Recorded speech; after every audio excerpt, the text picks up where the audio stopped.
நேற்று நைட்டே அம்மா டிசைட் பண்ணிட்டாங்க இன்னைக்கு காலையில் பருப்பு கீரையும் செஞ்சிடலான்னு. நானும் காலையில் எந்திரிச்சு வந்த உடனே காஃபி எல்லாம் குடிச்சிட்டு பொரியல் நீங்கள் செய்ய வேண்டாம் நானே செஞ்சு தரேன்னு உருளைக்கிழங்கு ஃப்ரை தான் செஞ்சுருந்தேன்.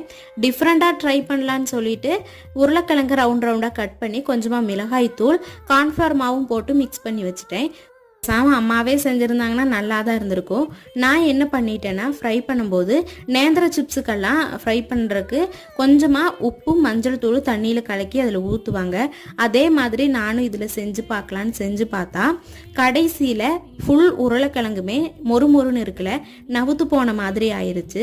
அப்போ தான் நான் நினச்சிக்கிட்டேன் தவளை தன் வாயால் கெடுங்கிறது இதுதானோ என்னமோன்னு திட்டு வாங்கிட்டே சாதத்து கூட கீரையும் பருப்பும் வச்சு நான் வறுத்து இந்த நவுத்து போன உருளைக்கிழங்கு சிப்ஸையும் வச்சு கொஞ்சமாக மாங்காய் ஊறுகாயும் வச்சு சாப்பிட்டாச்சு. வீடியோ பிடிச்சிருந்ததுன்னு நினச்சிங்கன்னா சேவ் பண்ணிவிட்டு உங்களோட ஃப்ரெண்ட்ஸ் அண்ட் ஃபேமிலிக்கு ஷேர் பண்ணி சப்ஸ்கிரைப் பண்ணிக்கோங்க.